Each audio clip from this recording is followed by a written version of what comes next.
ငါးကမျက်ရည်ကျနေတာကိုကောင်လေးကတွေ့သွားတယ်စိတ်ထားကောင်းတဲ့ကောင်လေးကအဖေမရှိတော့ငါးကိုရေကန်ထဲပြန်လွှတ်ပေးလိုက်တယ်ငါးကလည်းကျေးဇူးဆက်တဲ့အနေနဲ့တန်ချေးတက်နေတဲ့ဓာမကြီးတစ်လက်ကိုပေးသွားတယ်ကောင်လေးကဓာကိုကင်လိုက်တာနဲ့တန်ချေးတွေကွာကျပြီးရွှေရောင်လင်းလက်သွားကနဖူးထဲကိုဝင်သွားတယ်အဲ့ဒီအချိန်ကစပြီးကောင်လေးကဟင်းချက်နဲ့ဖျားတစ်ပါးဖြစ်လာခဲ့တော့တယ်အချိန်တွေကြာလာတော့ကောင်လေးကကျင်ငါးပွင့်အဆင့်ရှိတဲ့စားတောက်ဆိုင်ကြီးမှာစပိုမှုဖြစ်နေပြီဒါပေမဲ့သူကတခြားဟင်းတွေမချက်ပဲမိသားစုအမွေဖြစ်တဲ့ဟူလာထန်ဟင်းရည်တစ်မျိုးတည်းကိုပဲချက်တယ်သူ့ဟင်းရည်ကအရန်နာမည်ကြီးပြီးစားသုံးသူတွေအများကြီးလာစားကြလို့ဆိုင်လဲဝင်ငွေတွေအများကြီးတိုးလာတယ်ဒါပေမဲ့ဆိုင်ပိုင်ရှင်တထေးမကတော့သူ့ဟင်းရည်ကအဆင့်မမီဘူးဆိုပြီးအထင်သေးနေတယ်ဒီလအတွက်မင်းလာစာက2000ခွဲရမှာကိုစားစရိတ်နေစရိတ်နှုတ်ပြီး2000ပဲရမယ်အစားကစားစရိတ်နေစရိတ်မနှုတ်ဘူးလို့ပြောထားတာလေးဘာလို့လဲပတ်စံပေးတာကိုပဲကျေးဇူးတင်စမ်းပါမင်းလိုဟင်းရည်ပြုတ်တဲ့ကောင်က2000ရတာကိုပဲကျင်းနေလိုက်တော်ကြစမ်းပါကွာမင်းမိဘတွေမရှိတော့လို့တနာပြီးအလုတ်ခံထားတာကိုစကားမများဆန်းနဲ့ကျွန်တော်ဟင်းရည်ကြောင့်ဆိုင်ကိုလူတွေလာစားကြတာလေအဲ့ဒါကိုခင်ဗျားတို့ကဟင်းရည်စုပ်ဆူပြီးပြောရက်တယ်ငါတို့ဆိုင်ကကျဲငါးပွင့်အဆင့်ကွာလမ်းဘေးဆိုင်မဟုတ်ဘူးမှတ်ထားအဲ့ဒီအချိန်မှာဆေးရုံကဖုံးဝင်လာတယ်ညီမလေးယောဂအခြေအနေဆိုးလာလို့ဆေးဖို့2000ခွဲအမြန်လိုနေပြီတထေးကျွန်တော်ညီမလေးဆေးဖို့လိုနေလို့ဒီတစ်ခါလာစာမဖြစ်ပါနဲ့ကျွန်တော်အလုပ်တွေပိုစူးစမ်းလုပ်ပေးပါမယ်မင်းညီမနေမကောင်းတာငါတို့နဲ့ဘာဆိုင်လို့လဲကောင်းပြီလေအဲ့ဒါဆိုလဲဒီအလုပ်ကိုဆက်မလုပ်တော့ဘူးကျွန်တော်ဝင်တော့ကပေးထားတဲ့စပုံငွေ1000ကိုပြန်ပေးကိုတဘောနဲ့ကိုထွက်တာမို့လို့စပုံငွေကိုအကုန်သိမ်းလိုက်ပြီးဈေးဝယ်ဆောင်ရှောက်ရေးကိုတိုင်ကျင်လဲသွားတိုင်လိုက်ရတယ်ဒီအကျွေးကိုကျွန်တော်မှတ်ထားမယ်ခင်ဗျားတို့နောက်မရစေနဲ့မင်းလိုဟင်းရည်ပြုတ်တဲ့ကောင်ကဘာတွေများလုံနိုင်မှာမို့လို့လဲသွားစမ်းပါအိမ်ပြန်ရောက်တော့ညီမလေးကသူ့ကြောင့်အကိုအလုပ်ပြုတ်သွားပြီဆိုပြီးငိုနေတယ်မိုက်မဲလိုက်တဲ့ကောင်မလေးရဲ့မင်းကအကိုရဲ့တူးလေးတော်ဆွေမျိုးလေးမင်းကိုဂယုမဆိုင်ရင်ဘသူ့ကိုဂယုဆိုင်ရမှာလဲယောဂပြောက်အောင်ကူပေးမယ်အကိုဂတိပေးတယ်နောက်ဆိုရင်ပြတင်းပေါက်ကြီးကြီးနဲ့အိမ်ကြီးကြီးမှာထားပေးမယ်သူကတစ်တာတဲ့ကဘိုးဘွားပိုင်တဲ့အိုးကြီးကိုထုတ်လိုက်တယ်အဖိုးကျွန်တော်ကိုခွင့်လွတ်ပါညီမလေးကိုစေကူပေးနိုင်ဖို့ကျွန်တော်တို့လင်းမိသားစုရဲ့ဟူလာထန်ဟင်းရည်ကိုနာမည်ကြီးအောင်လုပ်ပြမယ်ကျွန်တော်တို့ကိုအထင်သေးတဲ့သူတွေအကုန်လုံးနှောင်ရစေရမယ်မနဲ့လင်းတော့ဈေးထဲမှာဟင်းရည်အတွက်အကောင်းဆုံးတိုးသားအမဲသားနဲ့တခြားပါဝင်ပစ္စည်းတွေကိုလိုက်ဝယ်တယ်ပတ်စံက100ကျော်ပဲပါလို့ချွေတာနေရတယ်အသားဆိုင်ကအန်တီကြီးကသူ့ကိုတွေ့သွားပြီးအလုတ်ထွက်လိုက်ရတာကြားလို့တနာသွားတယ်ဒီအသားတွေအန်တီအလကားပေးမယ်နောက်မှပတ်စံချမ်းသာလာရင်အန်တီကိုဟင်းရည်တိုက်ပေါ်ကွယ်ကျေးဇူးတင်ပါတယ်အန်တီဒီကျေးဇူးကိုတစ်သက်လုံးမမေ့ပါဘူးအိမ်ရောက်တာနဲ့ချက်ချင်းပဲဟင်းရည်ဆက်ချက်တော့တယ်အဖိုးပြောခဲ့ဘူးတယ်ဟင်းရည်ကောင်းဖို့ဆိုရင်ဂျုံကိုအကြိမ်ကြိမ်နဲ့ပေးရမယ်တေချာနယ်ပြီးတော့ဟင်းရည်ကိုစေတနာအပြည့်နဲ့ချက်လိုက်တယ်ဟင်းရည်ချက်သွားတော့အနံ့ကတရက်ကွက်လုံးကိုမွေးပြန်သွားတယ်အိယာကနိုးလာတဲ့ညီမလေးကိုတိုက်လိုက်တော့အရန်ကောင်းလုံးလို့ယောဂတွေတောင်ထဝက်လောက်တက်တာသွားတယ်လို့ခံစားလိုက်ရတယ်ရက်ကွက်ထဲကလူတွေကလည်းဘယ်သူချက်တဲ့ဟင်းရည်ကဒီလောက်တောင်မွေးနေရတာလဲဆိုပြီးအံ့ဩနေကြတယ်အဲ့ဒီအချိန်စားတောက်ဆိုင်ကြီးမှာတော့ပြဿနာတက်နေပြီဘေးဧည့်သည်ဂျိုးသူထေးကတခြားဟင်းတွေမစားဘူးဟူလာထန်ဟင်းရည်ကိုပဲစားမယ်ဆိုပြီးပြဿနာရှာနေတယ်ဆိုင်ရှင်တွေကတမိုးကြီးချင်းစင်းဟင်းရည်ယူလာပေးပေမဲ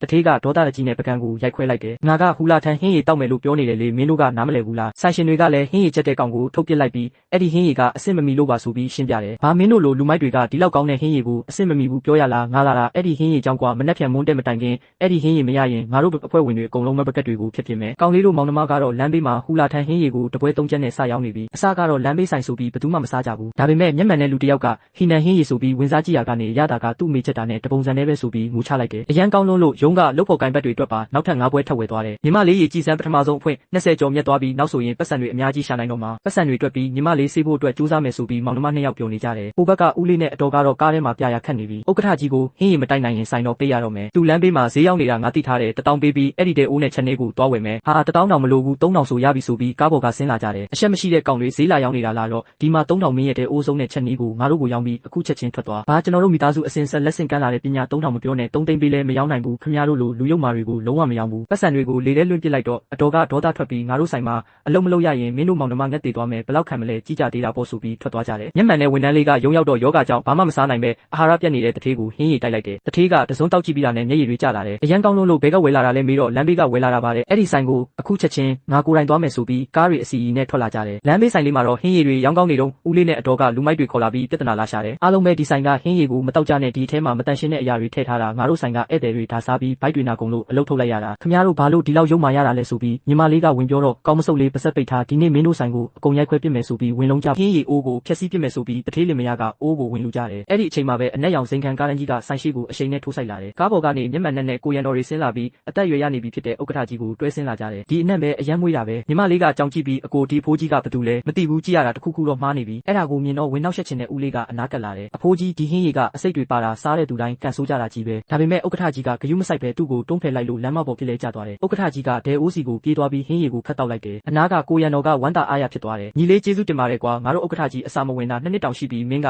သူ့အသက်ကိုကဲလိုက်တာပဲဘာဥက္ကဋ္ဌလဲအယူထောင်ကထွက်ပြေးလာတဲ့အယူကြီးနဲ့တူနေတာပဲလိုင်းဆိုင်နဲ့မိမပါဇက်ပိတ်ထားစမ်းမင်းတို့ကများငါတို့ဥက္ကဋ္ဌကြီးကိုစော်ကားရဲတယ်ပေါ့ဒီပုဂ္ဂိုလ်ကရန့်ချံမျိုးရဲ့နံပါတ်1ရင်းနှီးမြုပ်နှံသူစူကယူပတ်ကဥက္ကဋ္ဌကြီးစူဝေမင်ပဲကွာအဲ့ဒီတော့မှဦးလေးဖြစ်သူရဲ့မျက်လုံးတွေပြူးကျဲသွားပြီးကြောက်လန့်တကြားကြောင်သွားတယ်စူကယူပတ်ဟုတ်လားဒုက္ခပါပဲဥက္ကဋ္ဌကြီးကကောင်လေးလက်ကိုဆွဲနှုတ်ဆက်လိုက်တယ်ညီလေးမင်းရဲ့ဟင်းရည်ကအကောင်းဆုံးပဲနောက်ဆိုငါမင်းဆိုင်ရဲ့အမခံဖောက်တွေပဲပြီးတော့ကျမ်းပြင်ပေါ်လဲနေတဲ့တထေးလင်မယားကိုလက်ညှိုးထိုးပြီးတတိပေးလိုက်တယ်ဒီကလေးတွေကိုမင်းတို့ထပ်နိုင်ကျင်တာမြင်ရင်တော့ငါလုံးဝခွင့်လွှတ်မှာမဟုတ်ဘူးအဆက်ကွဲသွားတဲ့တထေးလင်မယားကရုံးကန်းပြန်ရောက်တာနဲ့စပွဲကိုထုပြီးဒေါသထွက်နေကြတယ်ဒီကောင်လေးတယောက်တည်း ဟူလာထန်ဟင်းရည်ချက်တက်တာမှတ်နေလားတနိုင်ငံလုံးမှာစဖို့မှုတွေအများကြီးပဲသူချက်တာထက်ပိုကောင်းအောင်ချက်ပြမယ်သူတို့ဆိုင်ကနာမည်ကြီးစဖို့မှုကိုခေါ်ပြီးခိုးကူးထားတဲ့ပါဝင်ပစ္စည်းစာရွက်ကိုပေးကအတိအကျပြန်ချက်ခိုင်းတယ်စဖို့မှုကပဲငံပြားရီမဲတွေလောင်းထည့်ပြီးဟင်းအိုးကိုမှွေနေတာကိုလင်မယားနှစ်ယောက်ကအားရပါရရက်ကြည့်နေတယ်ဟင်းရည်ချက်သွားတော့ပကံလုံးနဲ့ထည့်ပြီးမြည်ကြည့်လိုက်ရကနေမျက်လုံးတွေအယောင်နဲ့သွားကြတယ်အရသာကတပုံစံနဲ့ပဲဟိုကောင်လေးချက်တာထက်တောင်ပိုကောင်းနေသေးတယ်ဘာကဘိုးဘွားပိုင်လှုပ်ဝက်ချက်လဲဟင်းခတ်အမွေးကြိုင်တွေရောထည့်လိုက်ရုံနဲ့ဘသူမဆိုချက်တက်တာပဲသူတို့ချက်ချင်းပဲဂျိုးတထေးစီဖုံးဆက်လိုက်တယ်တထေးရှာနေတဲ့ဟင်းရည်ရပြီးအရင်ကထက်တောင်ပိုကောင်းသေးတယ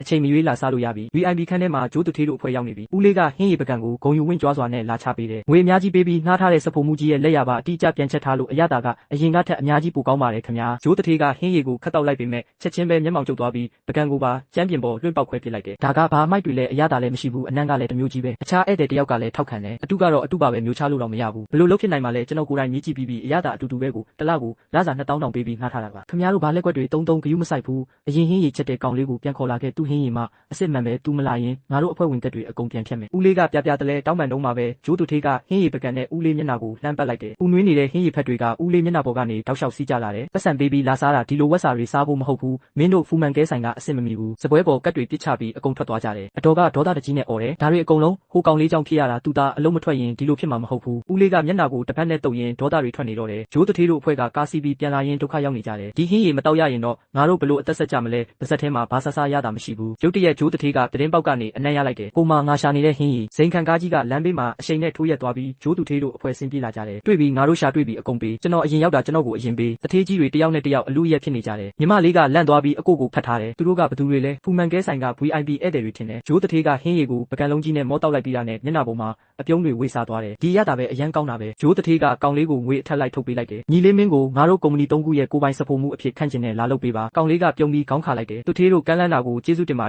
ယ်ဒါပေမဲ့ဒီဟင်းချက်နီးကဘိုးဘွားပိုင်အမွေနှစ်ပါလူနေနဲ့အတွက်ပဲမချက်ပေးခြင်းဘူးလူအများကြီးကိုဒီရတာမြည်ဆန်းစေခြင်းနဲ့အခုလဲဆိုင်လေးကတဖြည်းဖြည်းရောင်းကောင်းလာပါပြီအားလုံးကဝိုင်းအားပေးကြလို့ညီမလေးရဲ့ဆေးဖို့အတွက်လည်းအဆင်ပြေနေပါပြီဂျိုးတထေးကသူ့ပခုံးကိုပုတ်ပြီးသဘောကျသွားတယ်ညီလေးမင်းကတက်တီရောစိတ်ထားရောကောင်းတာပဲစိတ်ချငါတို့မင်းရဲ့ပြိတ္တတွေဖြစ်သွားပြီးနေတိုင်းလာအားပေးမယ်ညဘက်ရောက်တော့မောင်နှမနှစ်ယောက်ပတ်စံတွေရေတွက်နေကြတယ်ဒီနေ့ရာချီမြက်တယ်ဒီအတိုင်းဆိုညီမလေးရဲ့ဆေးဖို့မြန်မြန်ပြေတော့မှာပဲအဲ့ဒီအချိန်မှာကောင်လေးကဟင်းရည်ပကံတွေကြားထဲကနေတွေးဆွနေတဲ့စာအိတ်တအိတ်ကိုတွေးလိုက်တယ်ဖွင့်ကြည့်လိုက်တော့စာရွက်ပေါ်မှာအလုပ်ကိုစေတနာထားပြီးစက်ကြိုးစားပါဆိုတဲ့စာသားလေးရေးထားတယ်ညီမလေးကပြုံးပြီးပြောတယ်ဒီဦးလေးတွေတကယ်သဘောကောင်းတာပဲနော်ကောင်လေးကစာအိတ်ကိုကင်ရင်ပြုံးလိုက်တယ်ငါတို့ပိုကြိုးစားရမယ်ညက်ပိုင်းဆိုင်သိမ့်ပြီးအမိုက်ပုံးနဲ့အမိုက်တွေတွားပြစ်နေတော့မှပဲသူတို့နေတဲ့တိုက်ခန်းချင်းလေးရှိကူဥက္ကဋ္ဌကြီးရဲ့စိန်ခံကားကြီးထိုးဆိုင်လာတယ်ကားပေါ်ကနေအနက်ရောင်ဝစ်စုံနဲ့လှပတဲ့အမျိုးသမီးတစ်ယောက်ကဥက္ကဋ္ဌကြီးကိုတွဲဆင်းလာတယ်အမျိုးသမီးကကောင်လေးစီလျှောက်လာပြီးပြုံးပြတယ်မင်္ဂလာပါကျမကစူးဝေမင်းရဲ့မြေစုကယူပတ်ရဲ့လက်ရှိ CEO စူးကျင်ချန်ပါအဖိုးကိုဂယူဆိုင်ပေးခဲ့တဲ့အတွက်စူးမိသားစုကိုစားအထူးပဲကျေးဇူးလာတင်တာပါကောင်လေးကရှက်ကိုရှက်ကန်ဖြစ်သွားတယ်အာနာစရာကြီးကျွန်တော်ကဟင်းရည်လေးတပွဲတိုက်လိုက်ရုံမှာအပေါ်တက်ပြီးစကားနည်းနည်းလောက်ပြောလို့ရမလားမေးတော့ကောင်လေးကအိမ်ကသေးလွန်းလို့အဆင်မပြေတော့ဘူးလို့အာနာစွာပြောလိုက်တယ် CEO မင်းရဲ့အိမ်ခန်းချင်းလေးတဲ့ကိုဥက္ကဋ္ဌကြီးနဲ့မြေဖြစ်သူတထေးမလေးတို့ဝင်လာကြတဲ့ဧည့်သည်တွေကိုနေရာပေးရင်းကောင်လေးကရှက်ကိုရှက်ကန်ဖြစ်နေတဲ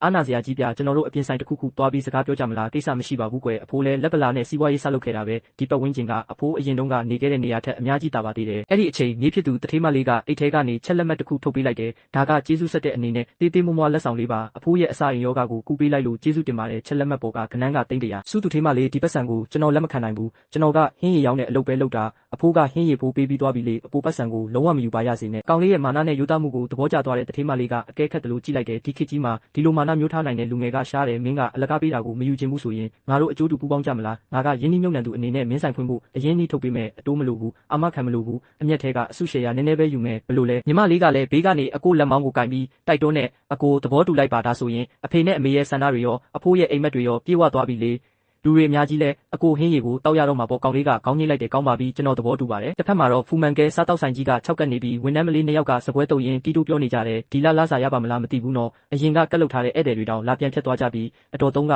နောက်ကနေဝင်လာပြီးအော်ငေါက်တယ်ဘာရီလာစိုးရိမ်နေတာလဲငါတို့ကမီရှယ်လင်ကျဲ9ပွင့်အဆင့်กว่าဧည့်သည်မလာမှာကိုပူစရာမလိုဘူးအဲ့ဒီအချိန်မန်နေဂျာကအလော်တကြီးပြေးဝင်လာတယ်တထေးမကောင်းတော့ဘူးဟိုလင်းချန်လေးကျွန်တော်တို့ဆိုင်တက်တဲ့မျက်နှာချင်းဆိုင်မှာဟင်းရည်ဆိုင်လာဖွင့်နေပြီပါ